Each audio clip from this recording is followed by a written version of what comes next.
Hey guys, it is Ryan. I'm not sure if you know this about me, but I'm a bit of a fun fanatic when I can. I like to work, but I like fun too. It's a thing. And now the truth is out there. I can tell you about my favorite place to have fun. Chumba Casino. They have hundreds of social casino style games to choose from with new games released each week. You can play for free anytime, anywhere. And each day brings a new chance to collect daily bonuses. So join me in the fun. Sign up now at ChumbaCasino.com. No purchase necessary. VGW Group. Void where prohibited by law. See terms and conditions. 18+. With Lucky Land Slots, you can get lucky just about anywhere. Dearly beloved, we are gathered here today to... Has anyone seen the bride and groom? Sorry, we're here. We were getting lucky in the limo and we lost track of time. No, Lucky Land Casino, with cash prizes that add up quicker than a guest registry. In that case, I pronounce you lucky. Play for free at LuckyLandSlots.com. Daily bonuses are waiting. No purchase necessary. Void where prohibited by law. 18+. Terms and conditions apply. See website for details. Hello and welcome to Back to the Frame Rates Movie Musings bonus episode. This is what happens when we do our bonus episodes, probably in the middle of the night after we do a full episode. It's worth and it. Yeah, it is totally worth it because we're just gonna hobnob about a couple things going on and what we've been watching. A lot of cool. We just finished discussing our review of The Revenant, which is gonna drop later this week. It was exhausting. I was exhausted, and I somehow ended up being the bad guy. There were feelings in that podcast, Nathan. Arguably more emotional arc in that pod than we had in the film. I think so. So what we're going to do, we're just going to talk a little bit about what we've watched this week, maybe touch on a few things happening in the world of movies. There is I'd like to, I don't know if you want to talk about it, I will, but Carl Weathers passed away a few days ago, which really hit me hard because being a child of the 80s and a huge fan of the Rocky films, of course, where he is most known for, it really hit me hard. Maybe I'll just get into it right now, but it actually popped up on my news feed and I immediately I pulled over. Wow. Because of course I was looking at my phone while I was driving, which I shouldn't be doing. It just took my breath away when I saw this because he's, I think, so ingrained in my upbringing. And, I've been a Rocky fan for a while. Of course, a lot of people know him from the movie Predator. And there was a movie that I loved growing up it's not a good film, but I love it, called Action Jackson from, I think, 1987 or 1988. I have heard of this movie, but I've never seen it. I might now that I know Mr. Weathers was in it. It came out shortly after, I think it came out in 88 because he got some extra popularity from the movie Predator. And then he was trying to parlay that into an action career, and it didn't really pan out, but he did this movie called Action Jackson. And I'm going to just pull it up on my, 1988. Looked down on IMDb, directed by Craig R. Baxley. It actually has a 5.5 rating on IMDb, so it's not terrible. You should actually check out the trailer. I looked at it before. It's hysterical. All right. I actually was thinking like maybe I should watch it this past weekend. I didn't get around to because it was really busy. It's on Tubi. Oh, so you could check it out. But it's one of the few vehicles for Carl Weathers because he really was always a co-star in a lot of things. You kind of think about what he did, and he was known as Apollo Creed, which was always playing second fiddle to Sylvester Stallone in those movies. A great role for him, or co-starring role in Predator, or recently popping up in the Mandalorian. I was so happy to see him in The Mandalorian. So I knew him from Predator, and then from Happy Gilmore. Yeah, as a child of the 90s. Yes, that's sort of, I'm more familiar with his later career. But when I saw him in The Mandalorian, it was like, oh my gosh, where has Carl Weathers been? And maybe he'd been around that whole time. It was just off my radar. But I'm glad that we got to see him so recently before his passing.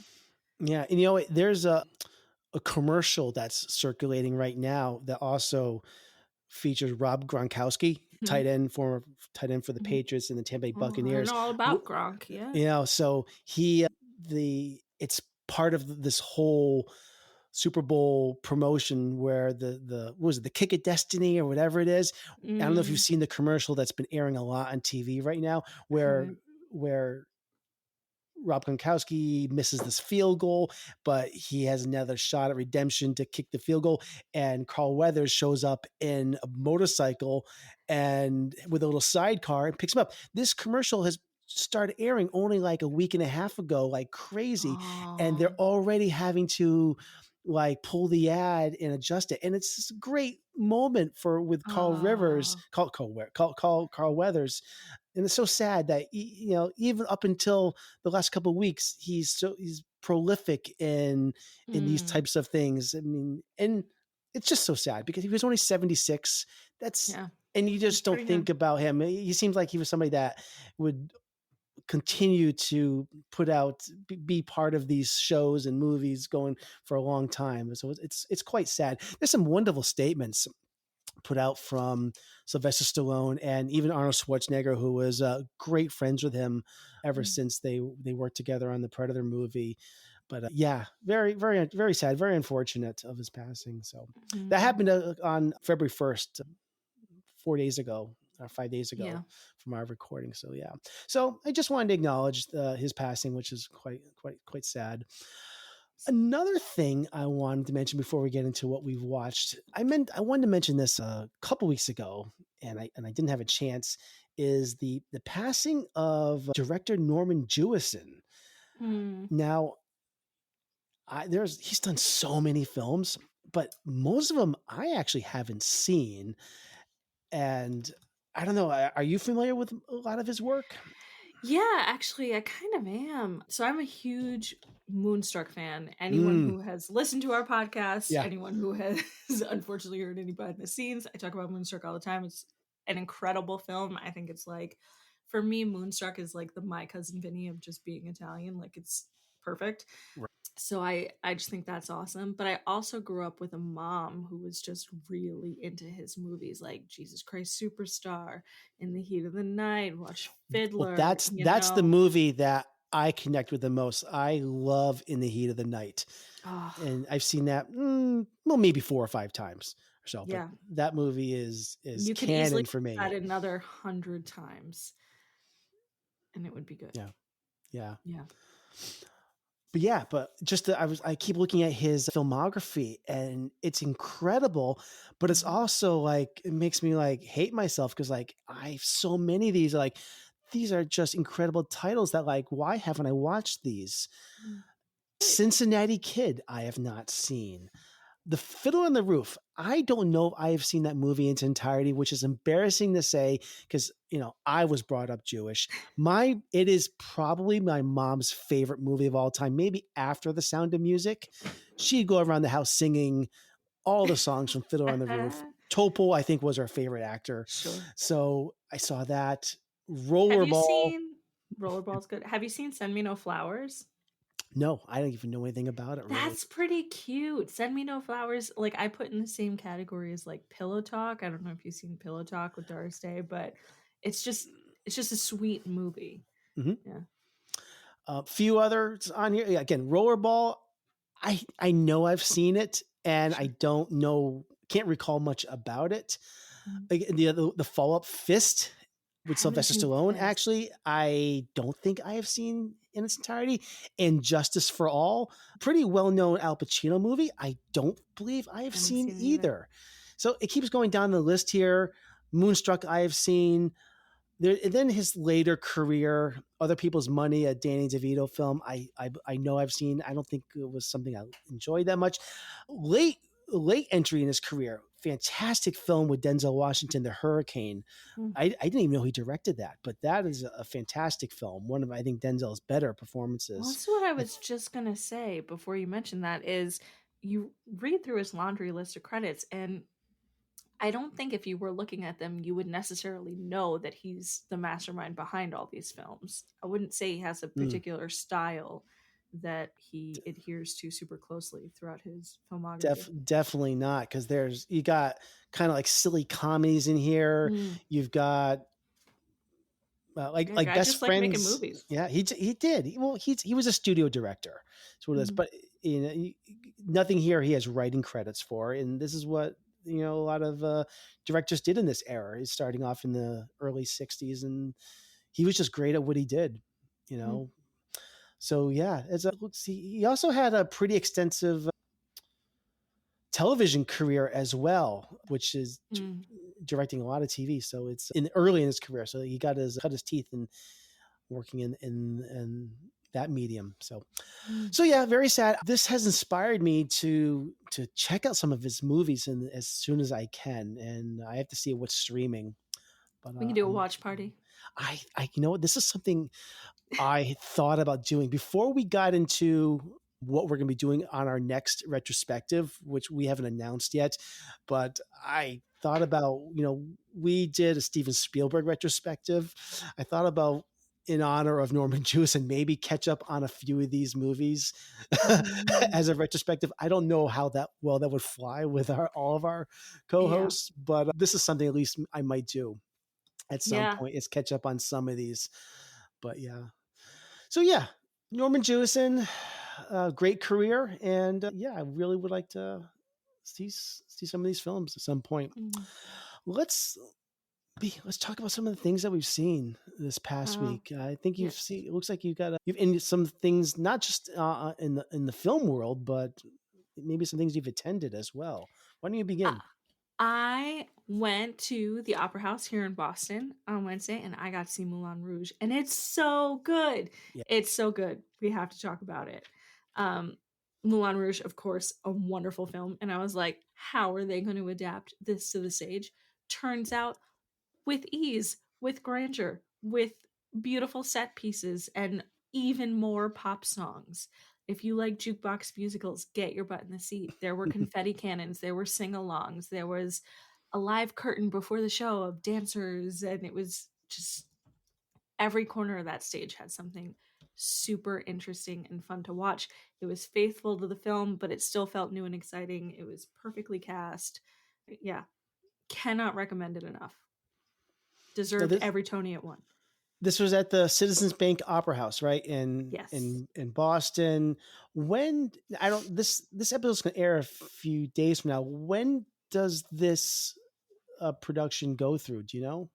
It's going to travel to other cities, I'm sure. It will travel to other cities. I think it's only in Boston, maybe this week, maybe a little bit next week. But if you can catch it somewhere, you should catch it. Yeah. I would like to see this. This was in Providence. Earlier, maybe about a month ago, and I heard amazing things about it too. So, hell yeah, good stuff. I haven't been to the theater, like a good theater production, in a long time. And in Boston, it's easy to sort of end up at a college production, and it's not that those are bad. I think oftentimes they're very good, but sometimes you just want to see a diva. And it can be really exciting. And I love the Opera House in Boston. I just think it's really beautiful and ornate, and just sort of feels like as soon as you walk through the threshold there, you're a little bit transported. You're going to have kind of a magical evening. Yeah. It was wonderful. All right. Tell me one more thing that you've watched or done this week. Yeah, sure. One more. There was a lot more that I watched. All right. The next thing. On the musical theme, I watched An American in Paris, Gene Kelly Fair. So, and I love that movie. That movie is like chicken soup for the soul, I think. And sort of the more I watch it and the older I get, the thinner the plot gets to me and the more problems I have with it. And then I just think, I don't really care. This movie's chicken soup for the soul. And it's essentially just a weak plot structure to hold together all these fantastic dances and set pieces and costumes. And I could watch it all the time. Ironically, it is one of the productions I saw live. It probably it was like the Wang Center or Schubert Theater, or I forget what theater, in the late 90s or so. Great production of it. Sad story though, because I was dating this girl, and I forget the circumstances of this, but I was going to surprise her with tickets to see An American in Paris. Amazing. Yes. And then I think it was a week before that she dumped me. Oh, and no. And so I had these tickets and I went to see American in Paris by Hell myself. By myself. Oh, you know what? I bet you were so taken away in the production. No, it was depressing. Okay. All right. I don't know what to tell you. It was an expensive empty seat next to me is what it was. Expensive coat rack. Yeah. Yeah. Yeah, I had to check my coat. Just put the live. Yeah. It was great. I think it was. I would love to see that live, but even just I'm always enamored with like the color in that movie and the way the set pieces are interacted with and move. It just feels like a little bit of real like old school movie magic. Yeah. All right, so I'm going to share something I saw this week. I finally caught up with American Fiction, which I saw in the theater I need last to weekend. see that. Yeah. Is it so good? I really liked it a lot. This is the highly acclaimed film from writer-director Cord Jefferson that stars Jeffrey Wright playing a struggling writer and professor who assumes a pen name to write this outlandish book that propels him into the literary spotlight. Let me tell you, Jeffrey Wright just won me over in the performance of the year. And one of the most complex characters I've seen on the screen. He's wrestling with self-doubt and pride, anxiety. It just couldn't be more relatable to creative types such as myself who struggle to fight the good fight every day. I love this film. I saw it in the theater, so you might be able to still catch it. I think it's still playing in a lot of theaters right now, especially since it's been nominated for a bunch of awards. But I imagine it'll probably hit VOD in a month or less because a lot of these indie films don't take long to get there. But I love this. Funny thing is, this is now the third movie where I think my top 3 favorite male acting performances are now either teachers or professors. Oh, I thought about this. Like, what is going on this year? Wait, who are your other ones? I love Paul Giamatti. Oh, sure. And Nicolas Cage and I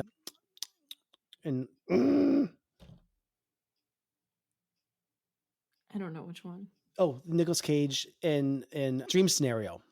Oh, I absolutely blanked on another that. one I gotta see. Yeah, so it's so bizarre that there's some theme about teachers or college professors, and they're each of them is like a writer or a struggling start another podcast and has this mental block on them, So yeah, I really loved American Fiction. It might have made my top 10 if we. I mean, I could always do my Letterboxd top 10 again if I had to.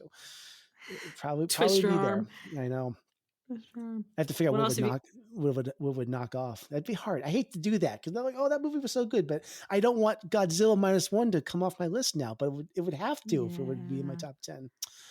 You did love Godzilla -1. I did. Yeah. I do. The other thing that I want to mention is I watched this film called Totally Killer. Have you heard of this? Nope. Okay. So this is directed by, I hope I don't butcher her name, Nanachka Khan. I hope I said it right. So I watched this past week. It's streaming on Prime Video. It's sort of a mashup of a couple genres, that being 80s style slasher and a time travel movie. What? So it's very meta. It knows exactly what it wants to be. So picture Back to the Future meets Scream. Oh my gosh. So it stars Kiernan Shipka in the lead role, who a lot of people might remember her as the Don Draper's daughter Sally in Mad Men. Okay. So yeah. she's all grown up now. I think she's 23 or 24 years old. I had a really good time with this film. I applaud what it's doing. The tone of this film is quite bizarre because it's fun, it's campy, it's more interested in poking fun at the slasher genre tropes than actually being scary. But it's got a lot of blood and gore in it, but it's kind of secondary to the science fiction time travel plot. But if you want kind of like a fun hangout movie, you could do far worse. But it's interesting mashup of these genres. So Cool. I kind of recommend it. It's just kind of a bizarrely fun, interesting, weird idea of a film. That sounds So, like a yeah. Friday night pizza movie. Yeah, totally. So yeah, totally killer, and it's on Prime Video. So yeah. If you like Kiernan Shipka, she was great in The Black Coat's Daughter. Oh, okay.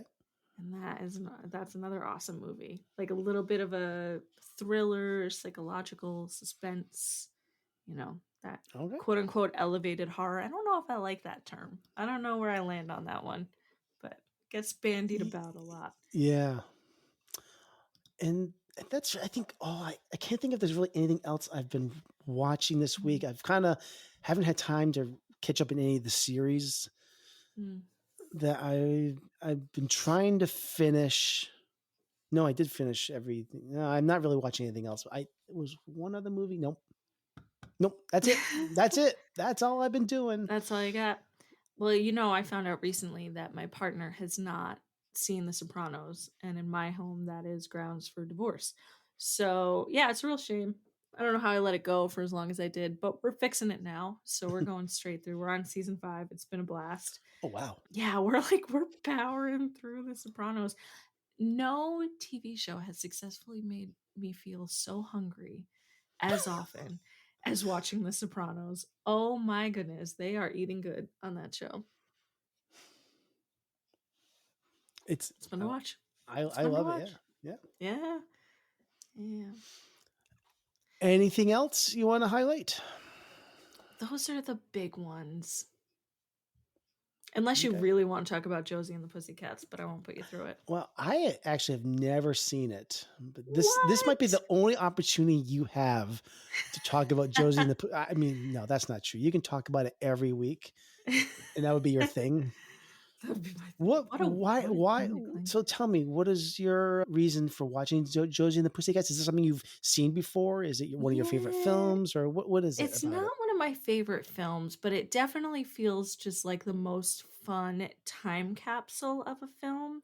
It feels so aware of when it's being made, and so it makes so much commentary on the late 90s and early 2000s, and it's referential, but it feels campy and fun. It's got this super straightforward A to B plot that's silly, but they managed to keep it nice and tight. The cast is insanely good. The cast is out of this world. And it just, it's just, I think if you're going to watch a 2001 movie, that's up there. Time capsule of a film, but still holds up. It's a perfect movie. I don't know what to tell you. Perfect. It's a perfect movie. It's a perfect movie. Okay. Perfect, like PURR. It's perfect. Josie and the Pussycats. All right. So yeah, I think that sums up what we've been watching and doing this week. I don't. Do you have any viewing goals or anything for this? I gotta get my butt back to theater. So this always happens. I'm always like, God, I have to power through and watch so many of these movies that, these festival releases that I want to catch up on at the end of the year. And then come January, I'm like, I just want to watch TV. I don't want to watch movies. I just want to sit in my house. Maybe I'll actually read a book. I don't know. What? So for February, I'm trying to get to the theater more. I like to see American Fiction while it's in the theater. I think we're going to go see Argyle on Valentine's Day, which I think will be fine and fun. So I think right now it's really just getting back in the swing of things, back to the theater. Okay. Yeah. What about you? There's not a lot I'm in a rush to see in the theater still. I'm looking at what's coming up. There's not much that's being released. I saw that Lisa Frankenstein comes out, which I'm in no real rush to see. I'm not in a rush to see that one. And Man, no, I mean, I think there's plenty that I'm still catching up with at home. As people that listen to the show know that I have been powering through my Robert Altman Mm. retrospective. I'm just about at the end of the 70s. It's taking me I'm going really slow. I think what was the last movie that I updated the world on? I can't remember. I think the last time we talked about it was The Long Goodbye. Oh, that was a while ago. So Yeah. the last thing, and I'm going to pull up my letterbox for a second here, is that's how I know where I left off. According to my diary, the last thing, I know what I watched recently. I'm not going to talk about it though, because I don't feel like talking about it. I saw Quintet. Did I mention Quintet? You might have. I don't want to talk about it. Not with any kind of verve. No, I didn't like it though. It was my least favorite Robert Altman film I think I've ever seen. Oh. No, but that was from 1979. I'm about to break into the 80s. I think there's one more 79 film. But you know what? I will mention something about Quintet, even though I think I watched it 2 weeks ago. This is a science fiction film starring Paul Newman.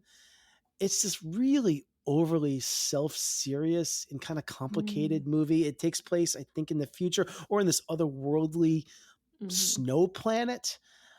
Okay. I think Paul Newman is very miscast in this movie, which is interesting. It's a little weird, which it is kind of a shame because I think Paul Newman is usually amazing in everything he does.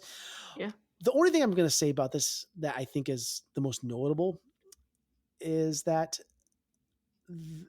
the way this is shot, the outer frame has this weird vignette around it. See how you're looking at me now. Picture like everything around the edge of the movie has this like vignette, which makes it seem like it's supposed to be like this frosted snow globe feel to it. This movie is over 2 hours long. It does not break from this vignette the entire movie. So I'd say about 25% of your screen is blurred out. It's frosty. Yeah. If you were to just Google like that's Quintet 1979 and you got like saw a screen capture of any scene in it, the entire movie is this. It is a choice. That is a choice. It is a choice. And it just pounded me into submission, this movie. So no, not a fan. So I'm gonna not speak any more about Quintet. Put it to bed. Yeah. So that's all. Yeah. All right. So I think that's it. Other things, there's a couple new trailers that hit. New Guy Ritchie movies coming out called The Ministry of Ungentlemanly Warfare. Yeah. I'm a Guy Ritchie fan. Totally. This is back in his wheelhouse for me. The whole like underground, low budget, mid budget, crime genre, which I love. I am kind of looking forward to this. I think it's who's in this here. This will be fun. Yeah. This is one of those movies, and I feel this way about Argyle, and I feel this way about this. Granted, I haven't seen them yet, but the type of movie where I'm like, pump one of these out a year. I was saying exactly. This is what I was saying on our movie preview show, that this is the kind of stuff I want him to do. Although like I said before, I loved what he did with The Covenant, which was such an anomaly, but this is the Guy Ritchie that I want. And I'm not a fan of the Guy Ritchie that is given $100 million budget to do big, audacious movies. I think it's not what he's best at. Another thing that's coming out, I think a new trailer just dropped, was Back to Black, which is the Amy Winehouse biopic. Love that. We got a great documentary. Shut it down. Exactly. Shut it down. I agree 100%. Amazing documentary, one of the best of the last decade or more. I don't think there's any more that has to be said about her story. And that's sad to say that, because I think that her story is heartbreaking but it doesn't, I don't think this needs to be said. I watched this trailer and I'm like,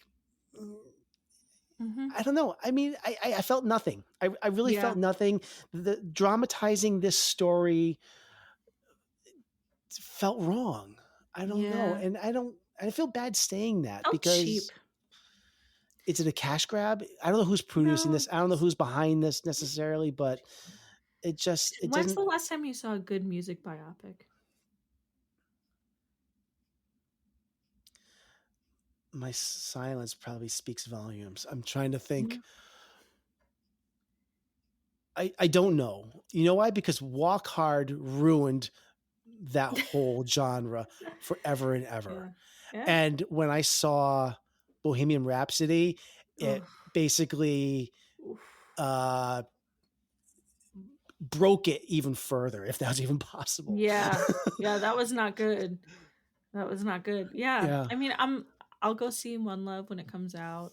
I don't You know think I'm what? going to see this, but I don't. Every time I get a little excited for a biopic, and every time I think it's Okay, crap. is it biopic or biopic? I feel like I don't know. I don't know. I don't know words. All right. I feel like I've heard both. Is it okay? People out Should there, we Google is it biopic or biopic? I don't know. Which one do you think it is? I always say a biopic because it's a biography, or I don't say it, or biopic, biopic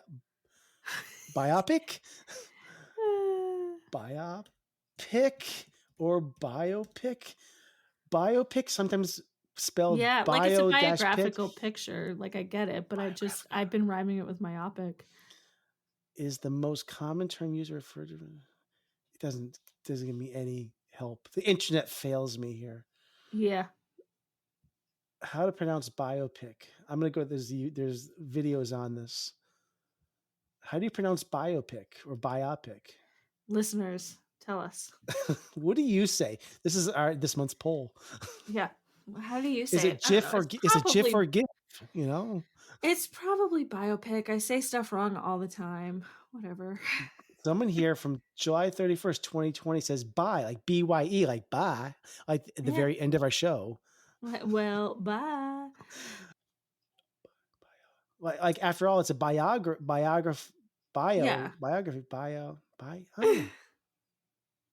Huh. The more you know. I don't know. This guy could be on drugs though. Listen, it's fine. I can be wrong about this. I can sound like I don't know what I'm talking about. It's fine. It's fine. All right. But yeah, there's some good, fun stuff coming out. I don't think it'll be anything that is earth shattering, but it'll be fun. And that's all you need. Yep. Okay. I think that's it. Anything left to say, or should we just wrap it up? No, I think we should end on my horrendous pronunciation. I think so too. All right. All right. Adios. That's it. Bye, everyone. Later.